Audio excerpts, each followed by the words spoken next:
Et si je vous disais que derrière cette pelote de laine et une paire d'aiguilles se cache quelque chose de redoutable? Bienvenue dans le monde où le tricot est une arme de l'ombre, l'espionnage.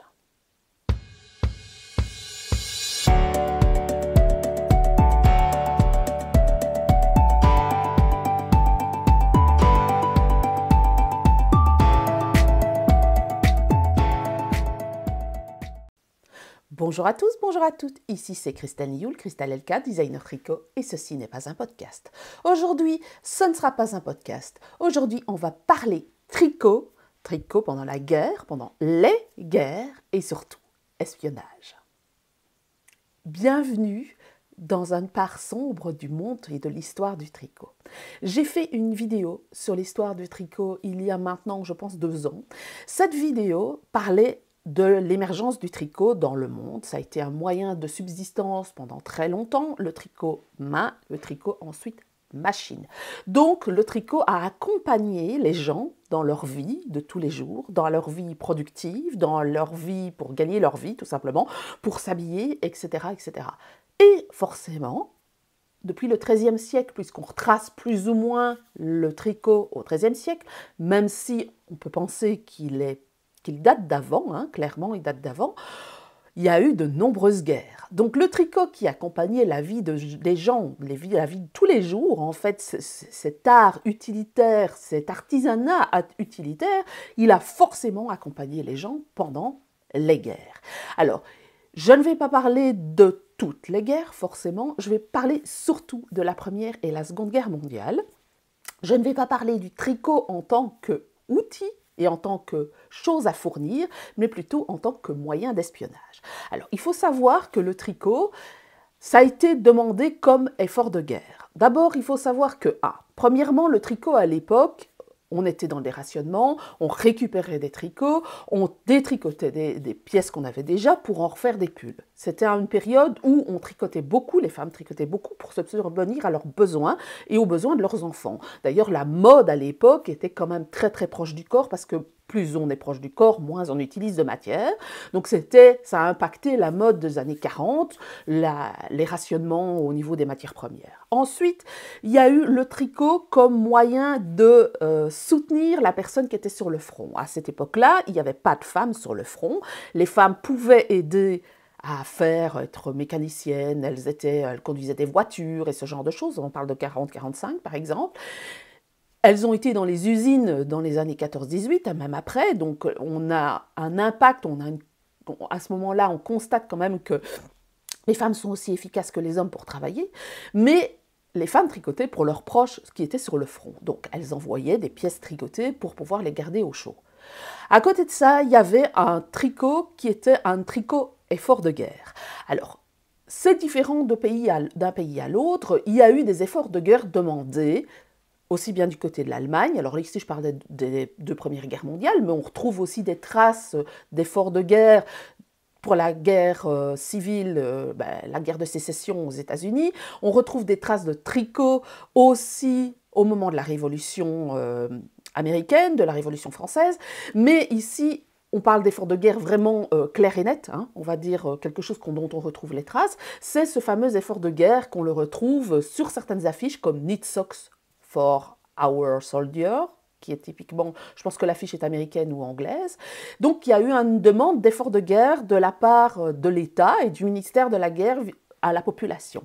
Alors en France, c'est assez particulier. Il y a eu cet effort de guerre, des gens qui tricotent des pièces et des chaussettes par exemple, mais on n'a pas vraiment demandé aux gens de tricoter des uniformes. On a vraiment plutôt axé sur les chaussettes et les rares pièces tricotées, parce que le tricot n'était pas considéré comme faisant partie de l'uniforme, ça a été plutôt considéré comme important pour ceux qui vivaient dans les montagnes, l'armée qui était dans les montagnes, les chasseurs alpins par exemple. Par contre, du côté américain, du côté anglais, on retrouve très facilement plein de ressources pour faire des pièces d'uniforme, pour faire des pièces sans manches, pour faire des vestes, pour faire des bonnets, pour faire plein de choses. On va retrouver facilement des patrons. Et souvent, on a le titre de ce magazine qui avait des instructions de tricot, c'est Knitting for Victory. Donc, on va retrouver maintenant des patrons de tricot de l'époque qui était destiné à l'armée. Donc ça faisait partie de l'effort de guerre. Alors ici, je ne vais pas parler de ça, je ne vais pas vous montrer des patrons de cette époque-là, je vais plutôt parler d'un côté plutôt obscur du tricot qui est l'espionnage. Et en fait, on s'est servi du tricot parce que le tricot a été très fortement lié à un genre, on parle de stéréotypes de genre et de femmes, et donc ça a été un moyen de pouvoir faire de l'espionnage pour pouvoir transmettre des informations vis-à-vis de l'ennemi. Donc il faut savoir que cette part-là, elle existe, et qu'on s'est servi justement de cette image innocente de la grand-mère qui tricote ou de cette femme qui tricote parce qu'elle a des enfants pour faire passer des informations. Le tricot, ça a toujours été considéré comme une activité domestique féminine, secondaire, et donc qui pourrait soupçonner une femme qui tricote, qui fait quelque chose de banal, d'être en fait une espionne. Donc en fait, ces femmes qui tricotaient ont servi d'espionnes parce qu'elles se plaçaient à des endroits stratégiques, elles étaient complètement insoupçonnables, elles jouaient un peu de cette image qui attendrissait un peu les hommes derrière cet uniforme, et elles se servaient de ça pour noter des informations, et ces informations, elles les transmettaient. Alors soit elles en tricotaient une pièce, soit elles se servaient du tricot comme couverture d'invisibilité d'une certaine manière pour pouvoir noter des choses et les transmettre. Je vais vous donner plein d'exemples après.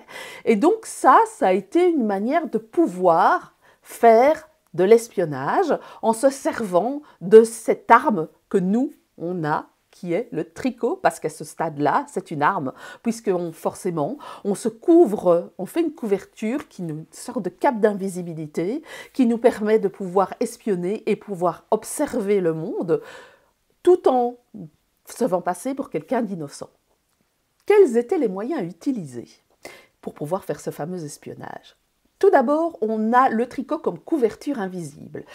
Donc ces femmes qui tricotaient sur le quai, qui tricotaient dans leur maison en observant la gare, ces femmes qui prenaient un tricot dans leur panier et cachaient leur tricot et allaient d'un point A à un point B pour passer une information, et donc passaient les barrages des soldats allemands. On va parler ici de la Première Guerre et la Deuxième Guerre, puisque les Allemands ont occupé la Belgique et la France, et une partie de la France, les Pays-Bas et ce genre de choses, et ce genre de pays.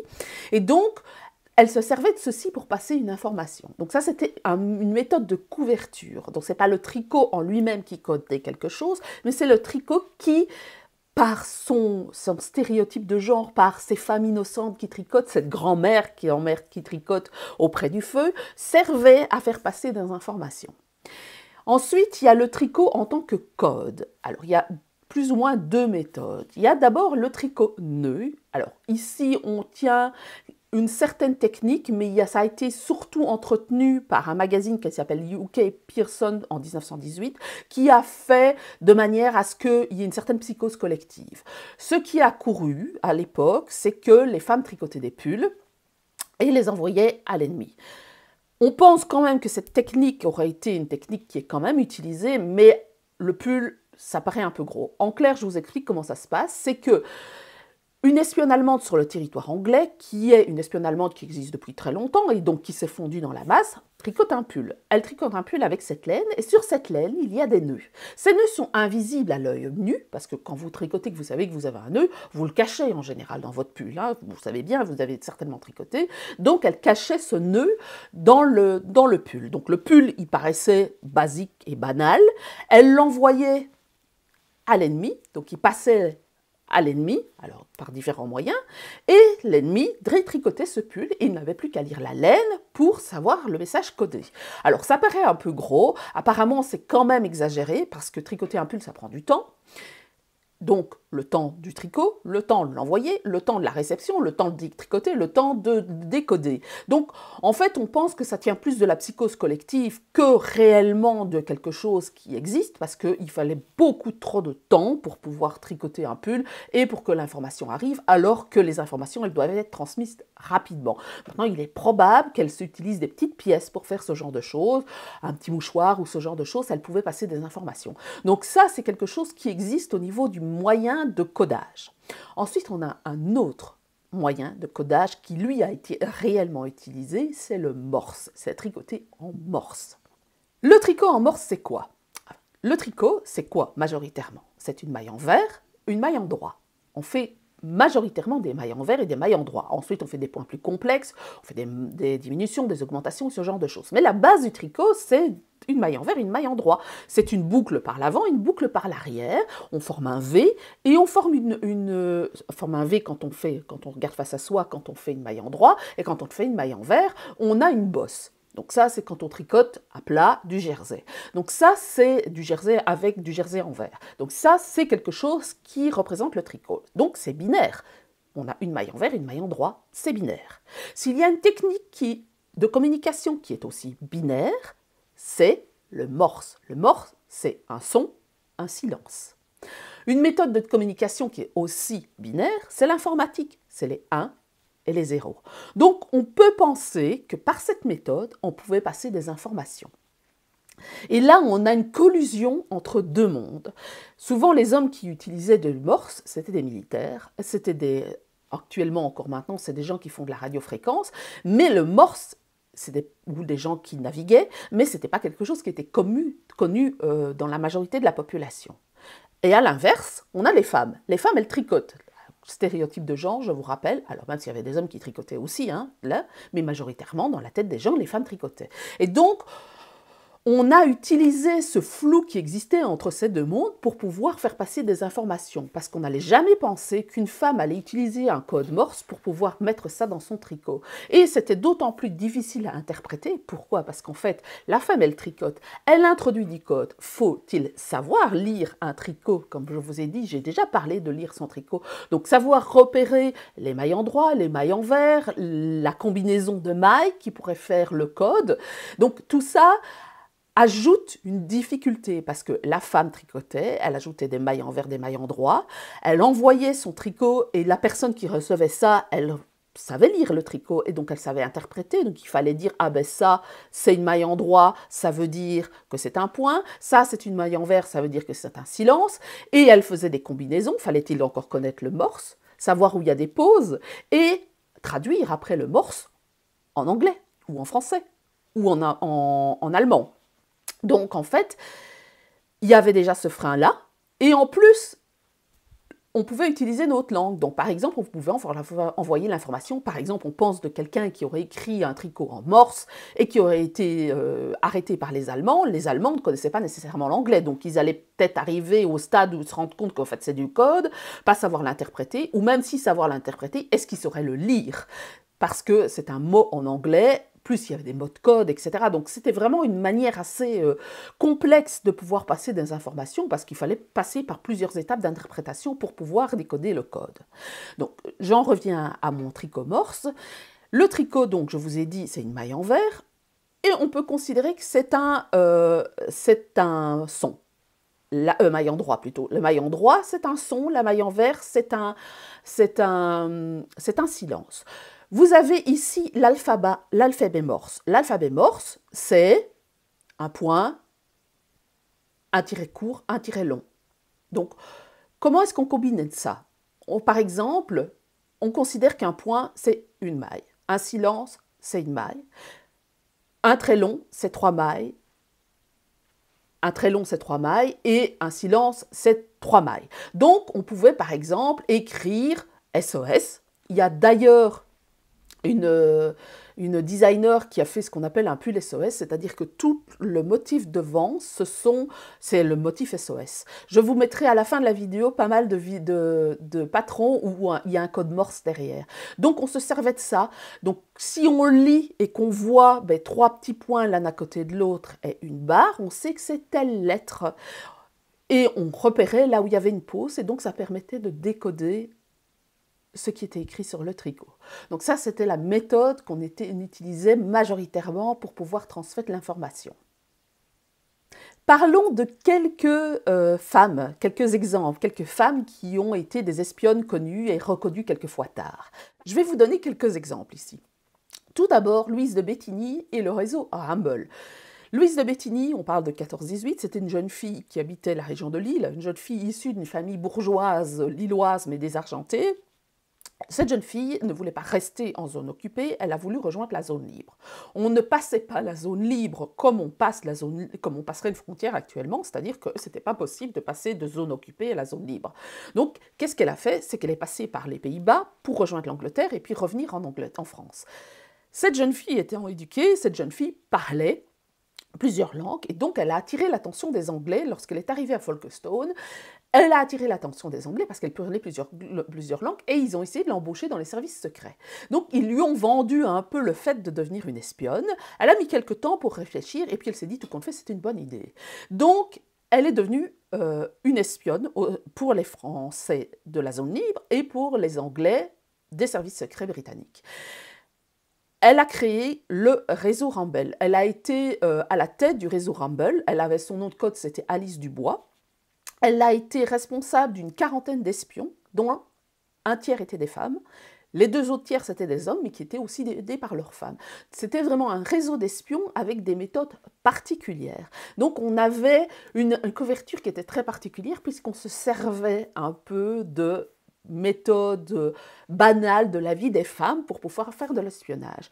Et on a retrouvé notamment mention d'une Belge, Madame Levangle, qui se servait du tricot pour pouvoir trouver des informations. Alors, on parle de celle-ci. En fait, cette dame vivait devant une gare et elle tricotait face à sa fenêtre de manière très innocente et elle tapait du pied. Donc elle était à l'étage, elle tapait du pied et elle envoyait un code à ses enfants qui étaient au rez-de-chaussée, ses enfants qui étaient supposés faire des devoirs et qui en fait annotaient le code. Donc quand elle voyait passer un train par exemple avec des troupes, elle tricotait, elle tapait du pied, les gamins retranscrivaient le code et c'était transmis par différents moyens aux forces britanniques. Donc c'était une manière de pouvoir passer l'information. Maintenant, on se dit, enfin il a été dit notamment par le ministère de la Guerre qu'il y avait des femmes qui tricotaient sur les quais et elles se servaient d'une maille endroit. La maille endroit, c'était par exemple, on vient de passer un train avec de l'artillerie, un jeté, c'était vient de passer un train avec des soldats, etc., etc.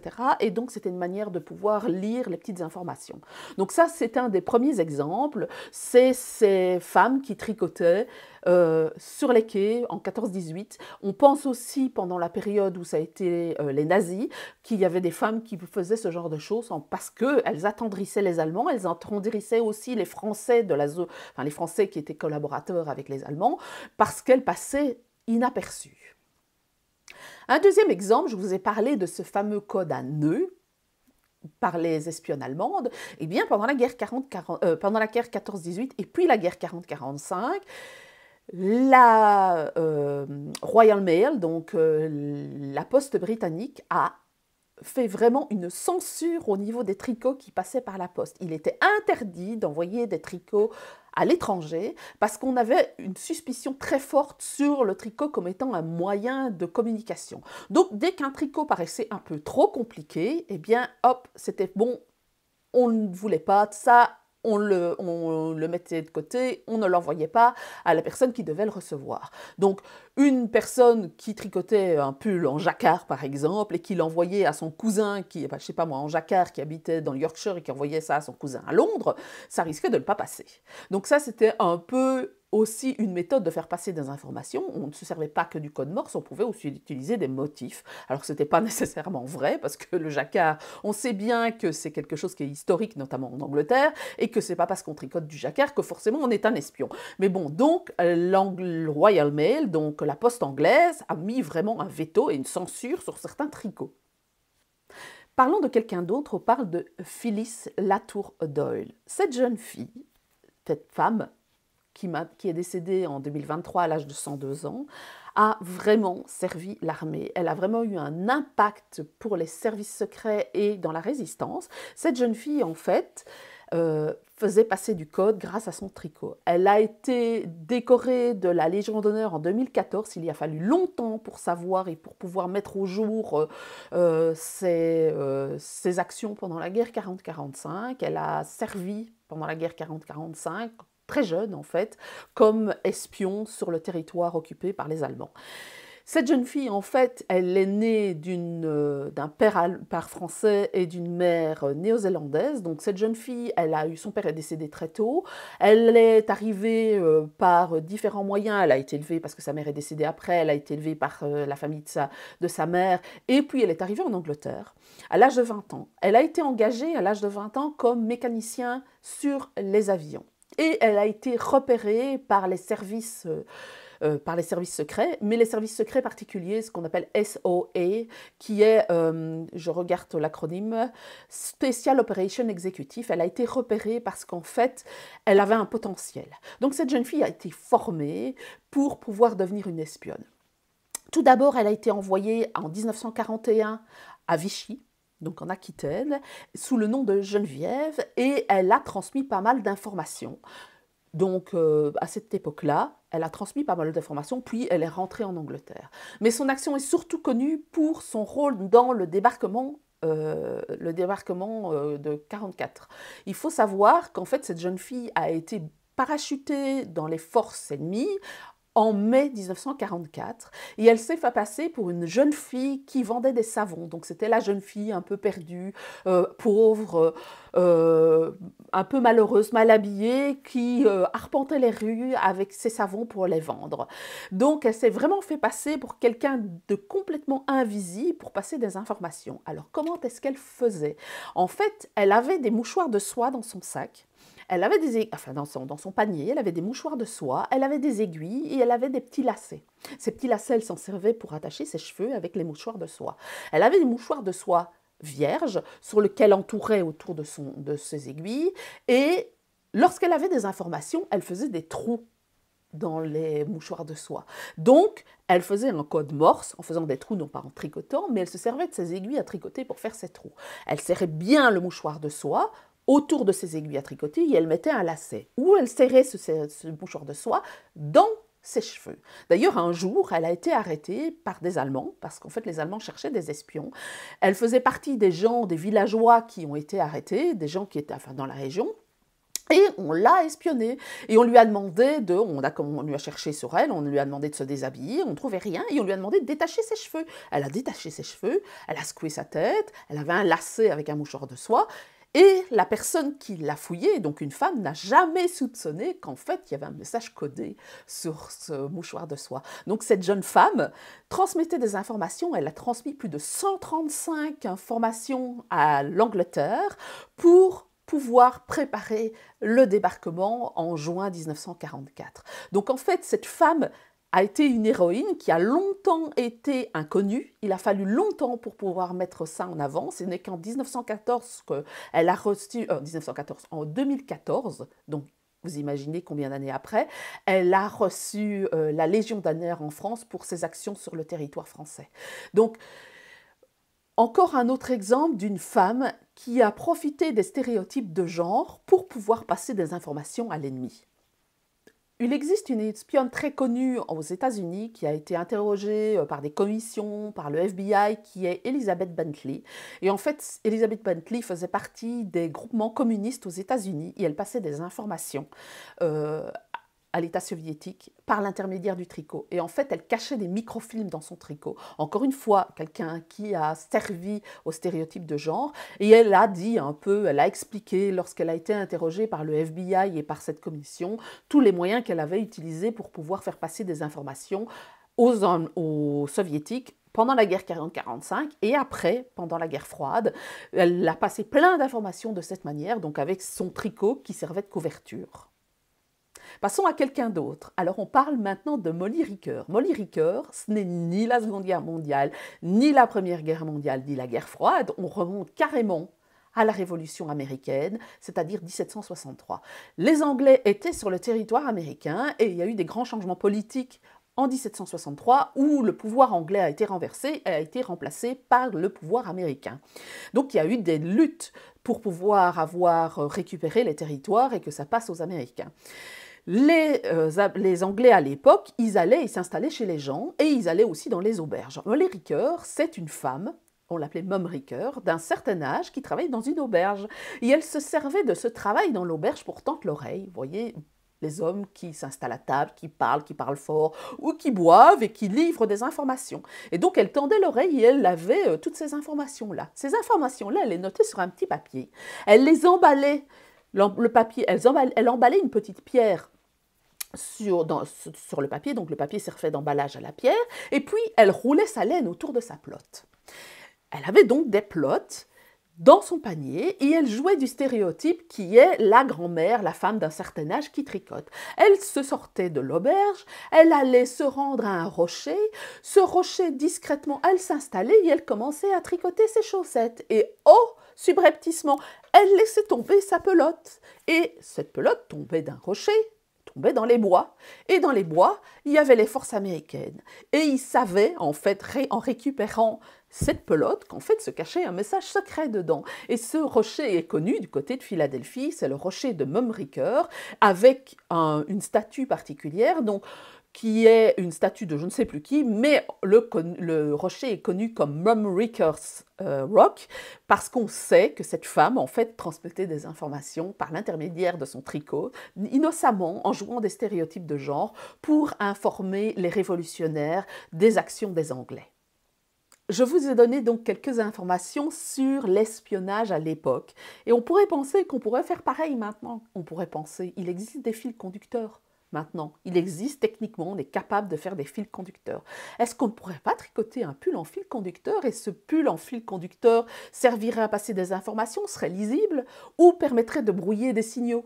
On pourrait s'imaginer plein de choses. Alors je pousse le bouchon, mais c'est assez amusant de s'imaginer qu'on puisse se servir encore du tricot actuellement comme vecteur pour pouvoir transmettre des informations. Je vais vous faire une petite collection de patrons ici. Le patron vient de Olalana Knitting Blog, donc c'est un patron qui ne se trouve pas sur Ravelry, je vous le mets ici en dessous, il faut parler anglais, maintenant c'est pas compliqué à comprendre, une fois que vous avez compris le code. Eh bien, vous pouvez vous appliquer ça et essayer de le tricoter. Ce patron fait partie d'un e-book de carré pour faire une couverture. Ce patron-ci, en particulier, c'est un bloc en morse. Donc, ce patron-ci, vous allez avoir des mailles en vert répétées sur un carré. Et ces mailles en vert, elles veulent dire knit. Si vous lisez, c'est knit. Donc, le patron vous permet de coder. Alors, vous pouvez tout à fait imaginer comment tricoter un patron et de coder quelque chose, c'est de mettre un message dans ce patron. Il y a d'ailleurs un patron sur Ravelry qui vous permet de faire cette chose-ci. C'est plutôt un template plutôt qu'un patron. Ce patron, c'est, je vous mets les liens ici en dessous, hein, c'est le Morse Code. Donc, c'est un diagramme, donc elle va vous mettre tout l'alphabet, vous avez tout l'alphabet morse, et en dessous vous avez une feuille avec des carrés et vous allez pouvoir écrire votre code. Alors vous pouvez soit jouer de maille envers ou de maille endroit, ou bien utiliser des couleurs. Pourquoi pas utiliser des couleurs? Parce que par exemple le bleu peut être envers, peut être un point, le rouge peut être un silence. Donc, elle vous met ici vraiment une feuille de travail pour pouvoir coder. Alors, le patron, il est gratuit, il est en anglais, mais franchement, honnêtement, c'est très facile. Hein. L'alphabet, c'est l'alphabet anglais, c'est l'alphabet français, c'est la même chose. Et vous pouvez vous amuser à coder. Donc, vous allez pouvoir intégrer ça dans un patron quelconque, mettre un message dans une couverture. Ça peut être très amusant avec les enfants de mettre des messages dans votre tricot. Donc, ce patron, je vous dis, est gratuit et il se trouve sur Ravelry. Un autre patron que vous pouvez vous servir, c'est le patron. Alors ici, on parle de patron en crochet, c'est le Morse Code. Je ne lirai pas le mot parce que sinon je vais me faire censurer. Afghan Square, je le mets ici en dessous. Là aussi, vous allez vous servir du crochet. Et le crochet, vous avez les silences, ce sont des brides. Et les points, ce sont des bubbles. Donc vous pouvez aussi écrire un code en utilisant des bubbles ou une autre technique, pourquoi pas, peut-être un peu moins volumineuse que le bubbles, mais vous pouvez utiliser aussi le crochet pour faire passer du code. Alors ce patron-ci, c'est un patron de Stéphanie Pokorny et il est aussi gratuit. Donc vous allez pouvoir le trouver. Elle a utilisé de l'arane pour le faire, mais vous pouvez utiliser une laine plus fine, pourquoi pas. Elle a utilisé pas de l'arane, de la worsted, c'est pareil. Un crochet 4 et elle a utilisé 46 à 55 mètres pour faire son petit carré. Le crochet, la terminologie, c'est du crochet anglais et non pas du crochet américain. Donc, un autre patron qui est aussi un petit square, un petit carré d'une couverture. Vous avez un patron de châle qui est le Finlay Breeze Morse Coat Shawl, où ici elle joue avec les couleurs. Alors je ne sais pas si les bandes, en fait elle va jouer avec des bandes de point mousse, et à l'intérieur elle va mettre une intersection où elle fait du mosaïque knitting. Alors je ne sais pas si ça veut dire quelque chose, je n'ai pas regardé plus que ça, mais voilà un exemple où vous pouvez, dans ces bandes, passer un message. Ce patron, il a été fait en Toche Merino Light, donc de la fingering. Elle a utilisé des aiguilles 3,75. Elle a utilisé 952 mètres de laine. Il est au prix de 7,38 €. Et voilà, que dire de plus? C'est un patron débutant, des mailles en droit, des mailles en vert, des mailles glissées, des diminutions et un rabat. Voilà. Et il fait environ 2,7 m sur 45 cm de profondeur. Et c'est un patron de Nancy Whitman. Et pour terminer, 2 patrons d'Isabelle Kremer, des patrons très bien écrits, parce qu'Isabelle Kremer écrit très bien ses patrons. C'est la version pull et la version cardigan du Pearl Code. Alors, dans ce patron, c'est un patron qui est tricoté du haut vers le bas avec un raglan. Vous avez insertion de lignes de mailles en vert de manière aléatoire. Mais vous pouvez tout à fait envisager d'y passer un code, pourquoi pas? Donc, comme c'est aléatoire, pourquoi ne pas y mettre un code? Pourquoi pas? Et donc, vous avez la version cardigan et vous avez la version pull. Elle s'est servie d'un fil worsted pour le faire. C'est de la Permine Emma, qui est un fil que je ne connais absolument pas, qui est un 50% mérinos, 50% Shetland, donc c'est un fil pure laine. Elle a 20 mailles ou 28 rangs pour tricoter ce pull, avec des aiguilles 4 et 3,75, et il faut entre 1000 et 1400 mètres de fil. Elle a 7 tailles prévues, il est en français, en anglais et dans 5 autres langues. Donc ce patron-ci, franchement, Isabelle Kremer, elle écrit très bien ses patrons. Voilà, vous pouvez vous amuser à mettre du code dans ce patron-ci si vous avez envie. Et il y a la version cardigan qui, lui, est fait en fingering avec de la Leading Man Fiber Arts Soliloquy, qui est en fait un fil de Blueface Leicester. Idem, il est en 9 tailles. Il faut 1020 à 1950 mètres pour le faire. C'est un patron simple, tricoté, c'est vraiment un raglan très simple et on introduit de manière complètement aléatoire des mailles en verre. Donc voilà 2 patrons qui peuvent vous servir de canevas pour pouvoir tricoter du code. Je terminerai sur ceci.